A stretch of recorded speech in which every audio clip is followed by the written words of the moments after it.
নমস্কার বন্ধুরা, ওয়েলকাম সবাইকে শুভ স্পোর্টস নিউজ চ্যানেলে। তো গাইস, এই ভিডিওতে দুটি বড় বিশাল আপডেট দিতে চলেছি, তাই ভিডিওটি একটু স্কিপ না করে পুরো ভিডিওটি দেখার অনুরোধ রইল। আর যারা যারা ভিডিওটি দেখছে সবাই প্লিজ লাইক ও সাবস্ক্রাইব করে দিও।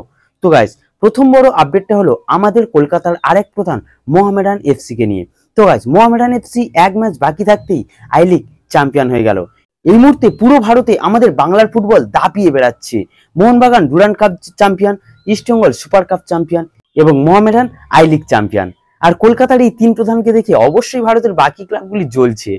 তো যাই হোক, মোহামেডান এফসি চ্যাম্পিয়ন হওয়ার ফলে পরের সিজনে কিন্তু আইএসএল এ প্রবেশ করে গেল। আমাদের ভারতীয় ফুটবলের নিয়ম অনুযায়ী যে দল আই লিগ চ্যাম্পিয়ন হবে সেই দল আইএসএল এ প্রবেশ করতে পারবে। আর আমাদের মতো ফুটবল প্রিয় বাঙালিদের কাছে খুবই আনন্দের একটা বিষয়। আমরা পরের সিজনে আরো বেশি ডার্বি ম্যাচ দেখতে পাবো।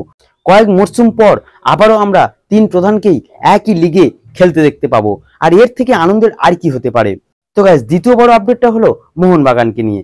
তো এমবিএফটির তারা তাদের রিপোর্ট অনুযায়ী দাবি করেছেন মোহনবাগান ম্যানেজমেন্ট 24 বছর বয়সী অস্ট্রেলিয়ান মিডফিল্ডার জোশুয়া লিসবেটকে নাকি টার্গেট করেছে।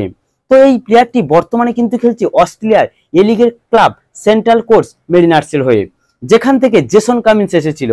তার হাইটটা কিন্তু খুবই কম, 5 ফুট 2 ইঞ্চি মাত্র হাইট, কিন্তু তার খেলার ধরনটা খুবই সুন্দর।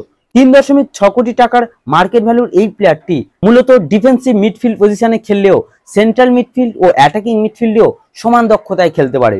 তো এই মরশুমে সেন্ট্রাল কোস্ট মেরিনার্সের হয়ে 34টি ম্যাচে 3টে গোল ও 14টা অ্যাসিস্ট আছে তার নামে।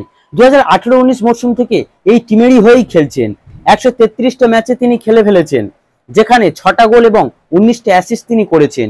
তো সেন্ট্রাল কোস্ট মেরিনার্স দলের হয়ে এই জুন মাসেই তার চুক্তি শেষ হয়ে যাচ্ছে। তো এমবিএফটি তারা যেমনটা জানিয়েছে, যেহেতু জুন মাসের পর থেকে সে ফিফথ প্লেয়ার হয়ে যাচ্ছে, সেহেতু মোহনবাগান তাকে নেওয়ার ব্যাপারে একটা আগ্রহ প্রকাশ করছে। তো এটা এই মুহূর্তে একটা রিউমারই বলতে পারো। পরবর্তীকালে এই নিয়ে যদি কোনো কনফার্ম আপডেট পাই তাহলে অবশ্যই তোমাদের জানিয়ে দেবো। তো গাইস, এই ভিডিওতে এটুকুই জানানো ছিল। যদি ভিডিওটি ভালো লাগে তাহলে অবশ্যই লাইক ও সাবস্ক্রাইব করে দিও।